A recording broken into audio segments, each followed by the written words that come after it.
আমরা আজকে 99তম banking diploma পরীক্ষার JAIIB governance in financial institutions GFI এই সাবজেক্ট আমরা দেখব।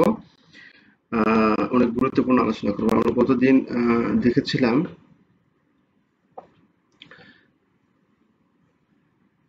বেসেল নীতি পর্যন্ত আমরা দেখেছিলাম, 5 নম্বর পর্যন্ত দেখেছিলাম। আজকে 6 থেকে আলোচনা করব ভীষণ মিশন এবং লক্ষ্য কি, এখান থেকে শুরু করবো। আমরা আজকে ইনশাল্লাহ শেষ করে দিব। আজকে এটা শেষ করে দেবেন। এটা হচ্ছে আমাদের ছোট সিলেবাস, এটা ছোট বই, সহজে এটা শেষ করতে পারবো আর কি। তো 6 নম্বর প্রশ্ন আছে, 8-এ আছে। তো আমরা এখানে 8 নম্বর পেজে যাব।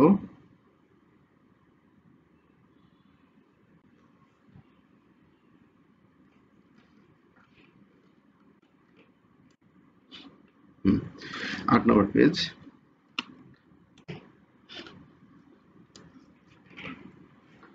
আচ্ছা, এখানে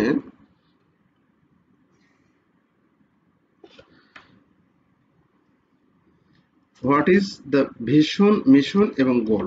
ভিশন, মিশন এবং গোলের মধ্যে বলতে কি বোঝে, এটা আমরা দেখব। যে ভিশন, মিশন এবং গোল বলতে কি বোঝে, এটা দেখব আমরা।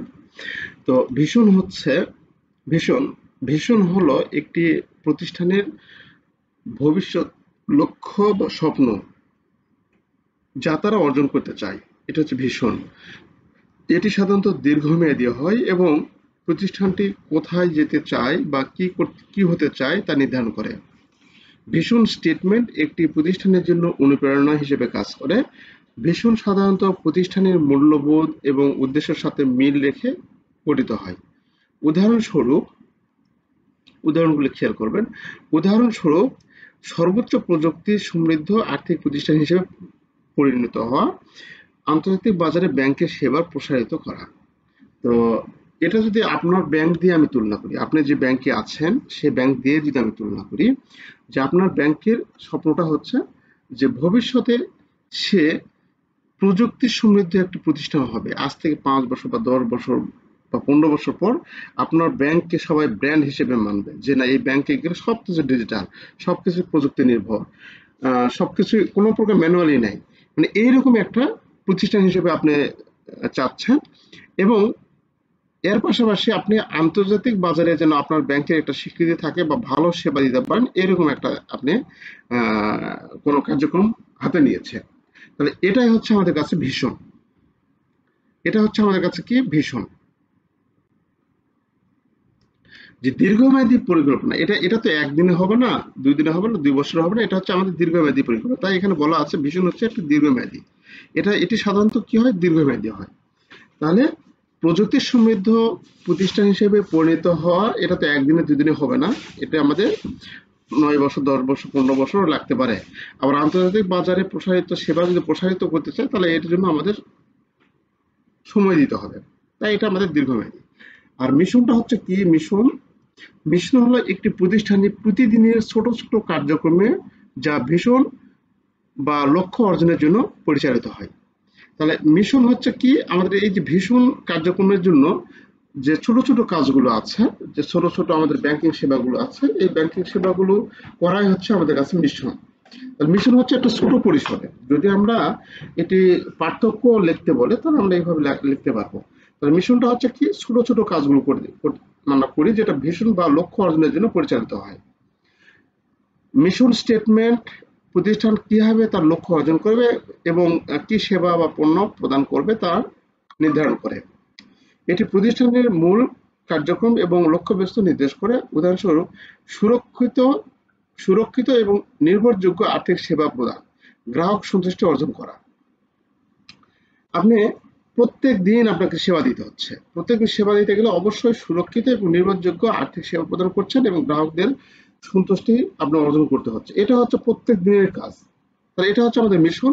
এই যে ছোট ছোট কাজগুলো আমরা করতেছি, এই ছোট ছোট কাজগুলো আমাদের একসময় কি হবে, আমাদের ব্যাংকে ব্র্যান্ড হিসেবে পরিগণিত, মানে ফুটে উঠবে আর সমাজের মাঝে বা দেশের মাঝে। আচ্ছা, তারপরে আছে লক্ষ্য। তাহলে আমরা এই দুটোর মধ্যে পার্থক্য কি দেখতে পেলাম, যে এই এটা যদি আমরা অর্জন করতে যাই তাহলে দীর্ঘমেয়াদী পরিকল্পনা দরকার। আন্তর্জাতিক বাজারে যদি আমরা সেবা প্রসারিত করতে চাই, এটা আমাদের কাছে দীর্ঘমেয়াদী পরিকল্পনা দরকার। কিন্তু সুরক্ষিত এবং নির্ভরযোগ্য সেবা প্রদান করতে আমাদের দীর্ঘমেয়াদী দরকার নেই, আমরা গ্রাহক সন্তুষ্টি প্রদান করতে আমাদের দীর্ঘমেয়াদী দরকার নেই। এগুলো হচ্ছে ছোট ছোট কাজ, ছোট ছোট কাজ যা আমাদের ভীষণ এবং লক্ষ্য অর্জন করতে, ভীষণ এবং এই যে লক্ষ্য অর্জন করতে আমাদের সাহায্য করে বা পরিচালিত করে। আচ্ছা, তো ভীষণ হচ্ছে দীর্ঘমেয়াদী, মিশন হচ্ছে কি বলে স্বল্পমেয়াদী বা তাৎক্ষণিক যে কাজগুলো। লক্ষ্য, এখন এই লক্ষ্যটা আমাদের দেখুন লক্ষ্যটা কি। লক্ষ্য হলো নির্দিষ্ট কিছু অর্জনের জন্য প্রতিষ্ঠান বা ব্যক্তির নির্ধারিত কিছু কার্যক্রম বা উদ্দেশ্য। তাহলে নির্দিষ্ট কিছু অর্জনের জন্য আমাদের ভীষণটা কি, ভীষণটা হচ্ছে দীর্ঘমেয়াদী পরিকল্পনা। সেটা হচ্ছে আপনার 5 বছর, 10 বছর, 15 বছর এরকম হতে পারে। আর লক্ষ্যটা কি, আপনি 1 বছরের লক্ষ্য নিচ্ছেন, আপনার ব্যাংক এবারে 700 কোটি টাকা প্রফিট করবে। আপনার ব্যাংক এবারে আগামী বছর আপনার ব্যাংক টার্গেট নিয়েছে 1000টা অ্যাকাউন্ট করবে, সারা বছরে 1000 বা 2000 অ্যাকাউন্ট করবে। ছোট ব্যাংক হিসেবে 1000, যদি আমরা বড় ব্যাংক হই তাহলে আমরা 4000 বা 5000 অ্যাকাউন্ট করবো, এরকম টার্গেট নিয়েছে। মানে একটা নির্দিষ্ট পরিসরে, ছোট একটা নির্দিষ্ট পরিসরে 6 মাস, 1 বছর, এরকম ছোট পরিসরে আমরা যে উদ্দেশ্য নিয়ে কাজগুলো করি সেটা হচ্ছে আমাদের কাছে লক্ষ্য। তার লক্ষ্য হলো নির্দিষ্ট কিছু অর্জনের জন্য প্রতিষ্ঠানের ব্যক্তি বা নির্ধারিত কিছু কার্যক্রম হলো উদ্দেশ্য। লক্ষ্যগুলো সাধারণত পরিমাপযোগ্য, এগুলো পরিমাপ করা যায়। লক্ষ্যগুলো সাধারণত পরিমাপযোগ্য এবং সময়সীমার মধ্যে পূরণীয়, এবং সময়সীমার মধ্যে পূরণ করতে হয়। লক্ষ্য, মিশন এবং ভিশনকে বাস্তবায়িত করার পথে ধাপে ধাপে অগ্রসর হতে সাহায্য করে। লক্ষ্য হলো নির্দিষ্ট, মাপযোগ্য এবং অর্জনযোগ্য, বাস্তবসম্মত এবং সময় সীমাবদ্ধ কার্যক্রম বা কাজ যা একটি প্রতিষ্ঠান, ব্যক্তি তাদের ভীষণ বাস্তবায়নের জন্য সম্পূর্ণ করতে চায়। তো আমার কথা, লক্ষ্য হলে একটি নির্দিষ্ট সময়, যেমন 6 মাস হতে পারে, 1 বছর হতে পারে, আমাদের এই উদ্দেশ্যে যে কাজগুলো আমরা করে থাকি, যে কার্যক্রম করে থাকি, সেটা হচ্ছে আমার কাছে লক্ষ্য। তো উদাহরণ আমরা একটু দেখি এটা।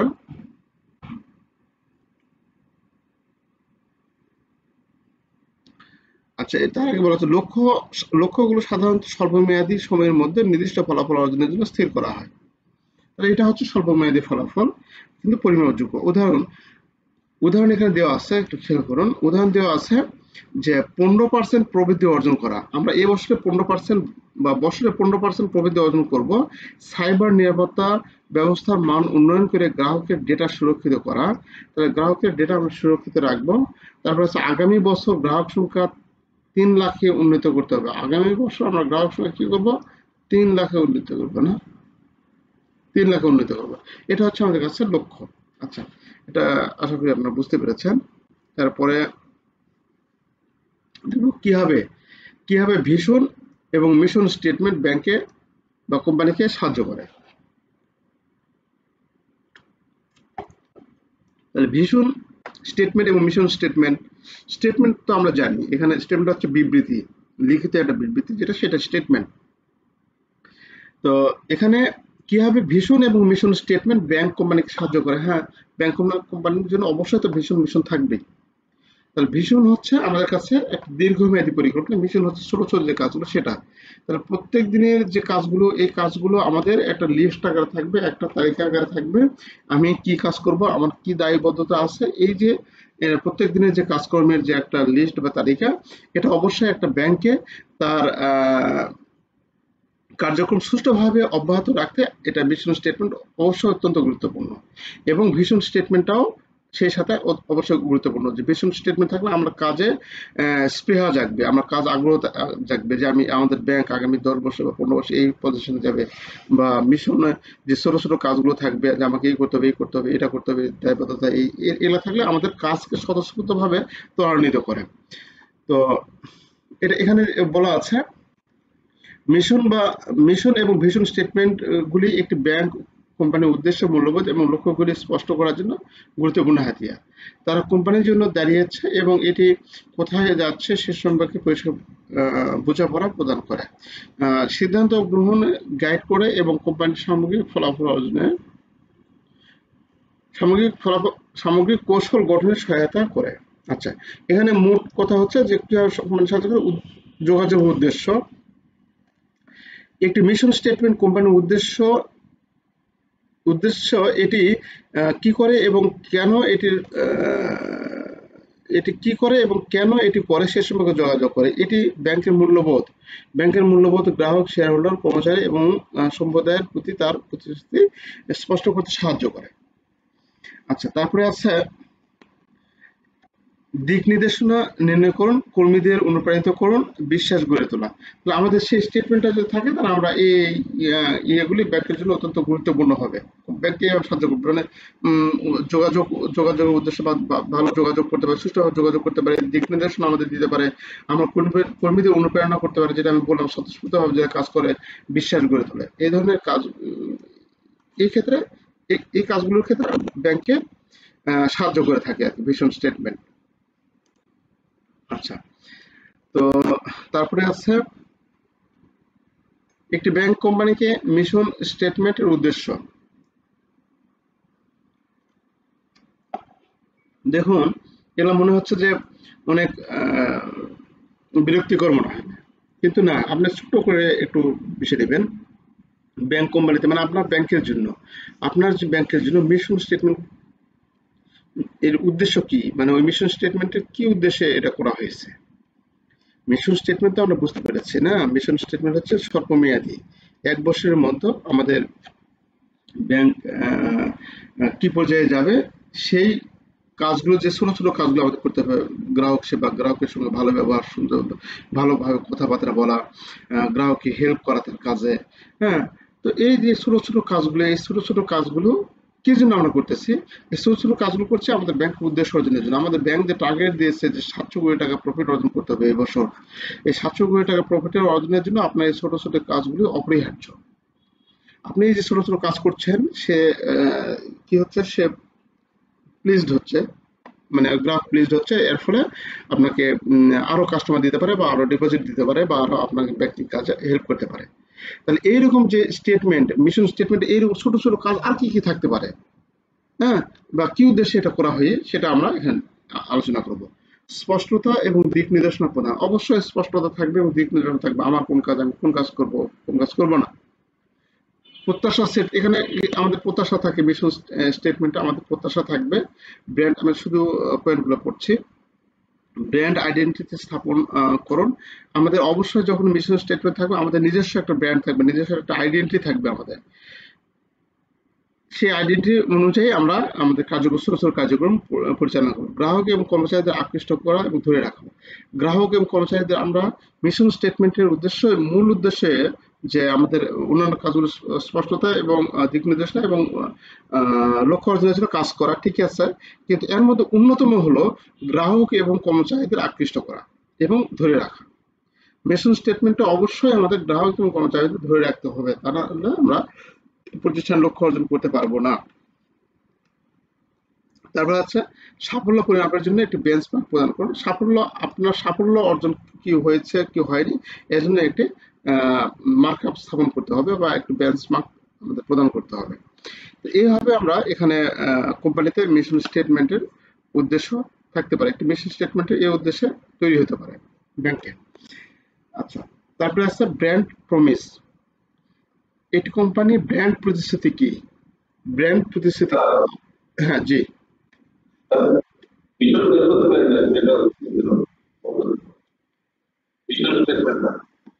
মিশন মিশন স্টেটমেন্টটা হচ্ছে, মিশনটা তো আমরা জানি যে মিশনটা হচ্ছে আমাদের কোম্পানির লক্ষ্য উদ্দেশ্য অর্জনের জন্য প্রত্যেক দিনের যে ছোট ছোট কাজগুলি, যে প্রত্যেক দিনের যে ছোট ছোট কাজগুলি, ভীষণ ভীষণ ভীষণ ভীষণ না,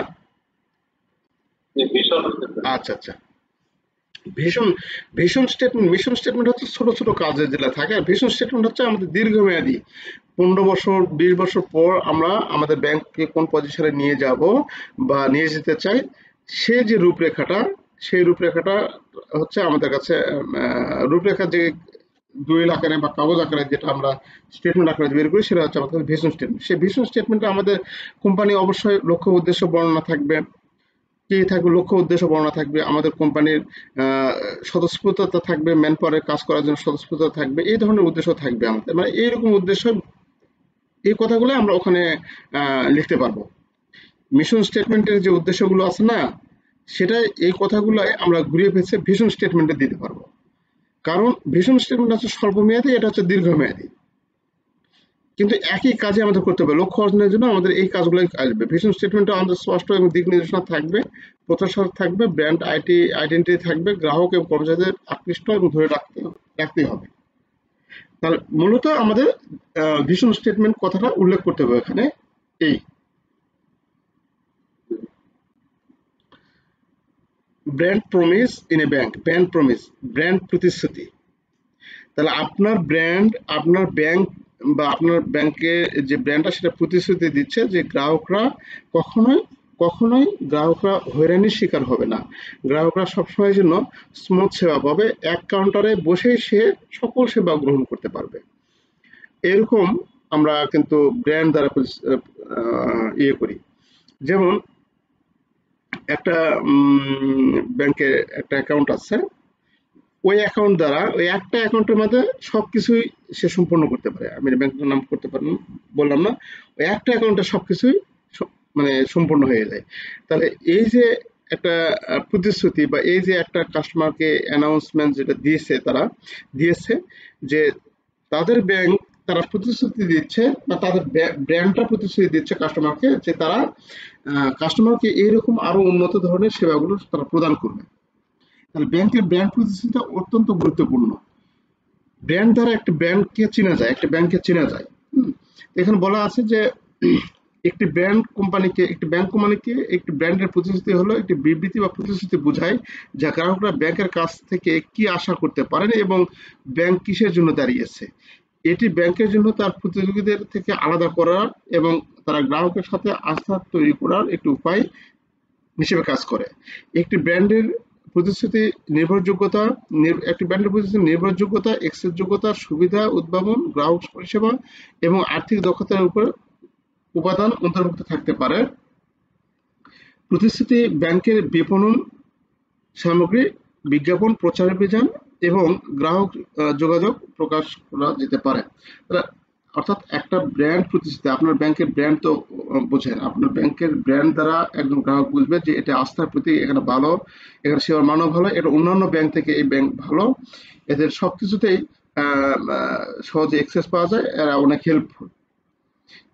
এই বিষয়টা হচ্ছে আমাদের কাছে ব্র্যান্ড প্রতিষ্ঠিত। যে ব্র্যান্ড দ্বারাই যখন একটা মানুষের মনে যখন বিভিন্ন ধরনের চাহিদা উদ্ভব হবে, বিভিন্ন ধরনের প্রত্যাশা জাগবে, সেটা হচ্ছে ব্র্যান্ড প্রতিশ্রুতি। উদাহরণস্বরূপ, একটি ব্যাংকের ব্র্যান্ড প্রতিশ্রুতি হতে পারে, আমরা ব্যক্তিগত ব্যাংকিং সমাধান প্রদান করি যা আপনার আর্থিক চাহিদা পূরণ করে এবং আপনার প্রত্যাশা অতিক্রম করে বা প্রত্যাশা পূরণ করে। তবে আমরা ব্যাংকিং পরিষেবা প্রদান করি যা আপনার চাহিদা পূরণ করে এবং আপনার প্রত্যাশা অতিক্রম করে। এই প্রতিশ্রুতি ব্যক্তিগত গ্রাহকের চাহিদার উপর ব্যাংকের ফোকাস এবং উচ্চমানের পরিষেবা প্রদানের প্রতি তাদের প্রতিশ্রুতি এবং সম্পর্ক যোগাযোগ করে। বুঝতে পারতেছেন যে ব্র্যান্ড প্রতিশ্রুতি হচ্ছে যে আপনি আপনার ব্যাংকের ব্র্যান্ড দ্বারা একজন কাস্টমার অনুপ্রাণিত হবে বা আকর্ষিত হবে যে না, এই ব্যাংকে বা এই ব্যাংক তাদের কার্যক্রম ভালো এবং আমরা আমাদের আর্থিক মানে কি বলে সেবা দিয়ে, খুব ভালো মতো স্মুথ সেবা দিয়ে আমাদের ইয়ে করে আর্থিক পরিষেবা দেয় এবং কোন প্রকার হয়রানির সম্মুখীন হয় না। এটা যেন কাস্টমার তাকে ব্র্যান্ড দেখে যেন বুঝতে পারে। তাহলে এটা হচ্ছে আমাদের কাছে ব্র্যান্ডের প্রতিশ্রুতি। সামগ্রিকভাবে একটি শক্তিশালী ব্র্যান্ড প্রতিশ্রুতি একটি ব্যাংক কোম্পানিকে একটি বিশ্বস্ত গ্রাহক বেস তৈরি করে। একটি শক্তিশালী ব্র্যান্ড প্রতিশ্রুতি একটি কোম্পানিকে বিশ্বস্ত গ্রাহক বেস তৈরি করে, নতুন গ্রাহকদের আকৃষ্ট করতে এবং একটি বাজারে নিজেকে আলাদা করতে, অর্থাৎ ভিড়ের বাজারে এখন বলা আছে মানে একটু অনেকগুলো ব্যাংকের মধ্যে আপনাকে আলাদা করে। তাহলে এটা হচ্ছে আমাদের কাছে ব্র্যান্ড প্রতিশ্রুতি। তাহলে অনেকগুলো ব্যাংকের অনেক লোগো আছে, তার মানে আপনার ব্যাংকের লোগো দেখেই বোঝা যায় যে এই ব্যাংকটা ভালো, বা এটা ওই ব্যাংকের লোগো, ওই ব্যাংকের কার্যক্রমগুলো ভালো, তাই না? এরকম আছে। Element of an effective brand promise. তাহলে এটি কার্যকরী ব্র্যান্ড প্রতিশ্রুতির উপাদান। এটি কার্যকরী ব্র্যান্ড প্রতিশ্রুতির উপাদানগুলো কি কি? ব্র্যান্ড প্রতিশ্রুতির মধ্যে থাকবে আপনার পরিষ্কার এবং সংক্ষিপ্ত থাকবে। ব্র্যান্ডের নাম বা ব্র্যান্ড কখনোই আমাদের বড় হয় না। পরিষ্কার মানে একবার ক্লিয়ার থাকবে এবং সংক্ষিপ্ত থাকবে, অনন্য থাকবে। অন্যান্য অন্যান্য ব্যাংক থেকে আলাদা হতে হবে, একই রকম ডিজাইন হবে না, একই রকম হবে না, অবশ্যই অনন্য হবে, অন্য থেকে আলাদা হতে হবে, সেটাকে অনন্য বলে। প্রাসঙ্গিকতা, বিশ্বাসযোগ্যতা, সামঞ্জস্যপূর্ণ। আপনার প্রাসঙ্গিকতা থাকতে হবে। আজগবি একটা ব্র্যান্ড ব্যবহার করলে হবে না, আর আজগবি একটা চিত্র বা কর্ম ইউজ করলে এখানে হবে না। বিশ্বাসযোগ্য হতে হবে, সামঞ্জস্যপূর্ণ হতে হবে। তারপরে হচ্ছে আবেগগত, আবেদনময় হতে হবে এবং পরিমাপগত হতে হবে। তাহলে এখানে আমাদের 7টি যেটা প্রতিশ্রুতির কথা বলা আছে, যে 7টি প্রতিশ্রুতির মধ্যে প্রথমে হচ্ছে পরিষ্কার এবং সংক্ষিপ্ত। ব্র্যান্ডের প্রতিশ্রুতি সহজ, পরিষ্কার এবং সহজ হওয়া উচিত, যাতে এটি স্মরণীয় এবং প্রভাবশালী হতে যথেষ্ট সংক্ষিপ্ত হওয়া উচিত। অনন্য, ব্র্যান্ডের প্রতিশ্রুতি অন্যান্য প্রতিশ্রুতি থেকে আলাদা হওয়া উচিত। প্রাসঙ্গিক, ব্র্যান্ডের প্রতিশ্রুতি লক্ষ্য দর্শকদের সাথে প্রাসঙ্গিক হওয়া উচিত, অপ্রাসঙ্গিক হওয়া যাবে না, এটা তাদের চাহিদা, চাওয়ায়, আকাঙ্ক্ষা পূরণ করা উচিত। বিশ্বাসযোগ্যতা, বিশ্বাসযোগ্যতা হচ্ছে ব্র্যান্ডের প্রতিশ্রুতি বিশ্বাসযোগ্য এবং অর্জনযোগ্য হওয়া উচিত, এটি ব্র্যান্ডের ক্ষমতা এবং ট্র্যাক রেকর্ড করার সমর্থন হওয়া উচিত। সামঞ্জস্যপূর্ণ, ব্র্যান্ডের সামগ্রিক পরিচয়, মূল্যবোধ এবং ব্যক্তিদের সাথে সামঞ্জস্যপূর্ণ হওয়া উচিত। অসামঞ্জস্যপূর্ণ কোনো কিছু আমাদের এটা ব্র্যান্ডের মধ্যে যাবে না। আবেগগতভাবে আবেদনময়, মানে ব্র্যান্ড দেখলে যেন মানুষ একটু আপ্লুত হয়ে পড়ে, মানে আপনার প্রতি যেন একটু সেই ব্র্যান্ডের প্রতি যেন একটু ঝোঁক থাকে। তো এই ধরনের কিছু ব্র্যান্ড প্রতিশ্রুতি আমাদের এখানে নিয়ে আসতে পারি আমরা।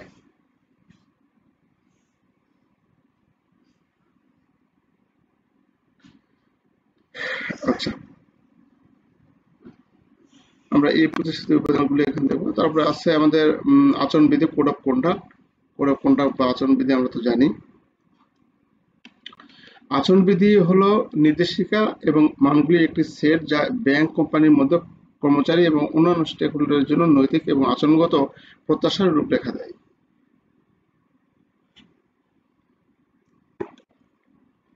তাহলে আচরণবিধি হলো নির্দেশিকা এবং মানগুলির একটি সেট, যা একটি ব্যাংক কোম্পানির মধ্যে কর্মচারী এবং অন্যান্য স্টেক হোল্ডারদের জন্য নৈতিক এবং আচরণগত প্রত্যাশার রূপরেখা দেয়। তাহলে আপনি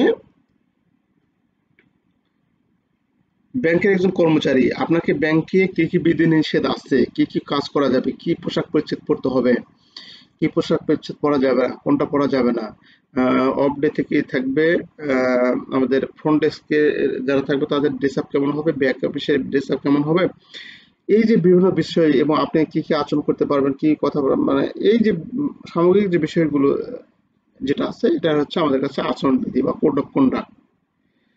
আচ্ছা, এটা আমাদের কর্মচারী যেমন, তেমনি আমাদের স্টেক হোল্ডারদের জন্য আমাদের এটা তৈরি করা হয়, যে আমাদের ব্যাংকে যারা বিনিয়োগ করেছে তাদের জন্য এটা তৈরি করা হয়, যে সে কি কি কার্যক্রম করতে পারবে, কি করতে পারবে না।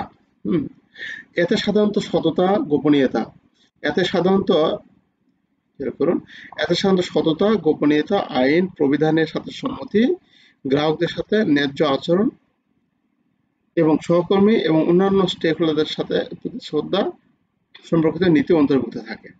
অর্থাৎ আমরা আমাদের কার্যক্রম পরিচালনা করতে, ব্যাংকিং কার্যক্রম পরিচালনা করতে আমাদের কি কি আচরণ, কিভাবে কি করা উচিত সেই সম্পর্কিত যে বিধিমালা, সেটা হচ্ছে আমাদের কাছে আচরণ বিধি।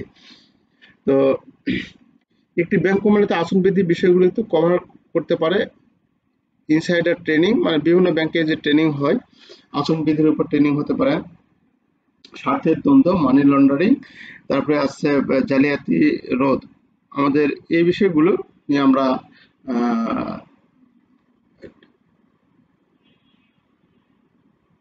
মানে আচরণবিধি এই এই এই বিষয়গুলোকে আমরা আমাদের রক্ষা করতে পারি না, এই বিষয়গুলো আমরা খুব স্ট্রংলি মেনে চলতে পারি, যে এতে যেন এই ধরনের কার্যক্রম যেন না ঘটে।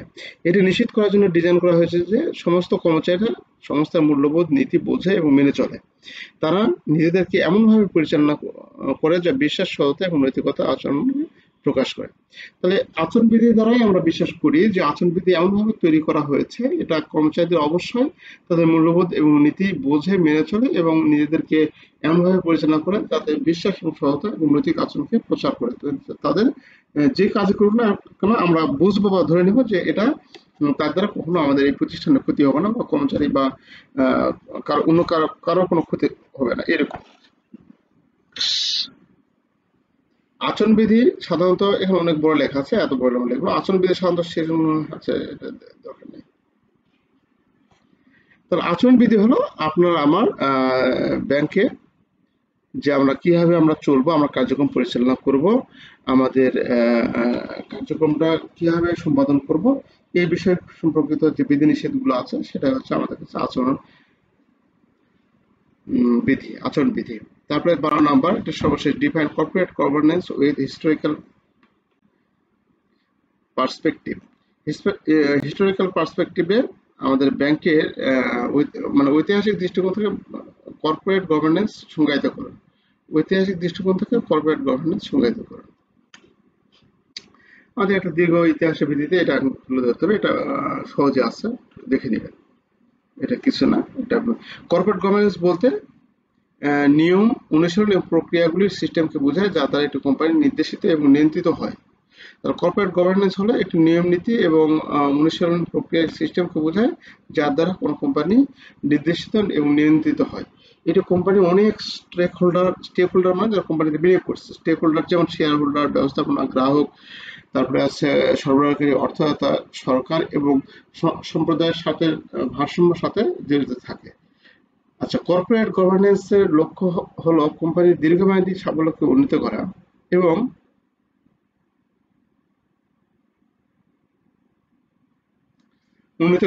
নিশ্চিত করা যে এটি কার্যক্রম একটি নৈতিক দায়িত্বশীল পদ্ধতিতে পরিচালিত হয়। কর্পোরেট শাসনের ধারণা একটি দীর্ঘ ইতিহাস রয়েছে। এই যে আমরা ইতিহাস শুরু করবো গ্রিস রোমের মতো কাজ নিয়ে, এটা আসবে না হয়তো, এটা অনেক কিছু বলা আছে, মানে হিস্টোরি জাস্ট এটা পড়া আছে, এই হিস্টোরিটা আপনারা দেখে নেবেন, এটা আলোচনা করলাম না, অনেক বড় প্রশ্ন। তো এই হচ্ছে আমাদের ফার্স্ট চ্যাপ্টার। ফার্স্ট চ্যাপ্টার আমরা এখানে আজকে শেষ করলাম। আমরা আগামী দিন 2 নম্বর লেকচার শিট দেখবো ইনশাল্লাহ।